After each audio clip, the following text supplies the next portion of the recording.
युधिष्ठिर बोले, पर्दा पद्य शुक्ल पक्ष की एकादशी का क्या नाम है, क्या विधि है, कौन देवता है और क्या विधि है, क्या पुण्य है, या बतलाइए। भगवान श्री कृष्ण बोले, हे राजन, मोक्ष को देने वाली, सब पापों को हरने वाली परम पवित्र गाथा सुनाता हूँ। प्रथमा एकादशी, जल झूलनी एकादशी, परिवर्तनी एकादशी, वामन एकादशी, जयंती एकादशी के नाम से भी जाना जाता है। इसके श्रवण मात्रा से ही सब पाप नष्ट हो जाते हैं। अश्वमेघ यज्ञ से भी अधिक फल देने वाला यह व्रत है। इस एकादशी का व्रत पापियों के पापों को नष्ट करने वाला है। हे राजन, इससे बढ़कर मोक्ष देने वाली कोई तीर्थ नहीं है। इसलिए स्थिति चाहने वालों को यह व्रत अवश्य करना चाहिए। इस दिन भगवान ऋषिकेश की पूजा होती है। यह उत्तम व्रत अवश्य करना योग्य है। जिन मेरे भक्तों ने वामन देव का पूजा कर लिया, उन्होंने त्रिलोकी का पूजन कर लिया। जिसने कमल सरीखे नेत्रा वाले वामन देव जी का कमलों से पूजन कर लिया, निश्चय ही भगवान के पास पहुंच गया। पर्दा पद शुक्ला पक्ष की परिवर्तनी एकादशी के दिन जिसने भगवान का पूजन कर लिया, हे राजन, इसलिए इस एकादशी का व्रत अवश्य करना चाहिए। इस एकादशी को शयन करते हुए भगवान ने करवट ली थी। इसलिए इस एकादशी को परिवर्तनी एकादशी कहते हैं। युधिष्ठिर बोले, हे जनार्दन, मेरे नाम में संदेह है, कृपा करे उसको दूर कीजिए। आप कैसे स्नान करते हैं और किस प्रकार करवट लेते हैं? हे देव, आपने बलि राजा को क्यों बांधा है? हे जनार्दन, ब्राह्मण क्या करने से प्रसन्न होते हैं? हे प्रभु, चतुर्मास का व्रत करने की कौन सी विधि है? हे जगत के स्वामी, आपके शयन करने पर मनुष्य क्या करते हैं? हे प्रभु, विस्तार पूर्वक मुझसे कहिए और मेरे संदेह को दूर कीजिए। हे राजन, पापों को दूर करने वाली गाथा सुनो।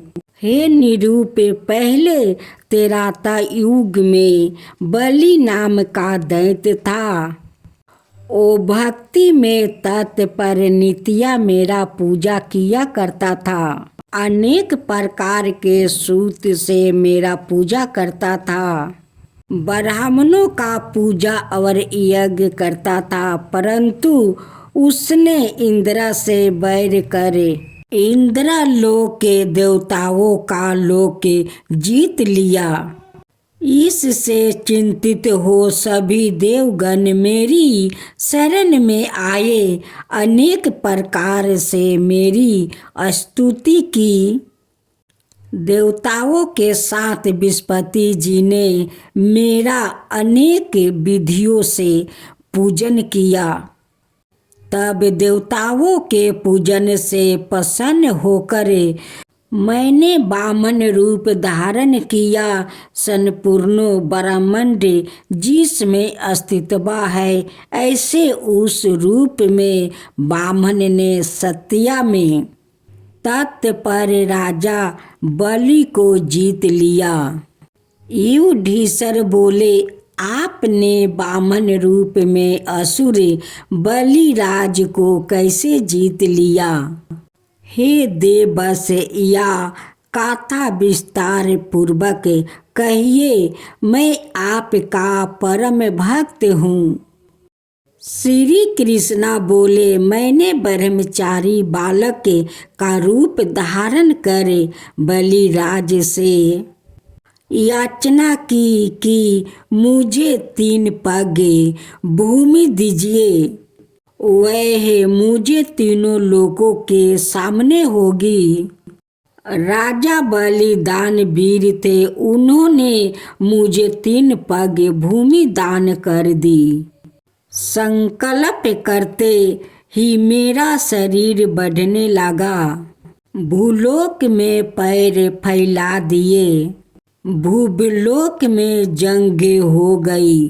स्वर्गलोक में कमर, महलों में पेट, जनलोक में हृदय और तपोलोक में कंठ पहुंचा दिया, सत्यलोक में मुख और उसके ऊपर मस्तक को स्थापित कर दिए। सूर्य चंद्रमा समस्त तारा नारायण आ गए। मैंने एक पग में पृथ्वी, दूसरे पग में आकाश और मैंने तीसरे पग में रखने के लिए स्थान मांगा। तब राजा बलि ने अपना मस्तक आगे किया और मैंने अपना तीसरा पैर राजा बलि के मस्तक पर रखा और मेरी पूजा करने वाला राजा बलि पाठक लोक में चला गया। राजा बलि की उदारता से प्रसन्न होकर मैंने वरदान दिया कि हे राजन, मैं सदैव तुम्हारे समीप रहूँगा। पर्दापद शुक्ल पक्ष की परिवर्तनी एकादशी को मैंने यह वचन कहे, मेरी एक मूर्ति बलिराज के आश्रम में निवास करती है, दूसरी क्षीर सागर में शेषनाग पर शयन करती है। कार्तिक एकादशी तक शयन करते हैं। इस बीच जो पुण्य किया जाता है वह अत्यधिक उत्तम एवं फलदायी है। हे राजन, इस कारण से इस एकादशी का व्रत अत्यंत पूर्वक करना चाहिए। यह बहुत पवित्र है, सब पापों का नाश करने वाली है। सोते हुए भगवान ने इस दिन करवट ली थी, इसलिए भगवान मधुसूदन का पूजन इस दिन करना चाहिए। चांदी, चावल, दही का दान करना चाहिए। रात्रि में जागरण करने से मनुष्य इस संसार में सुख भोग करे अंत में श्री चरणों में स्थान प्राप्त करता है। देवलोक में चंद्रमा के समान प्रकाश फैलता है।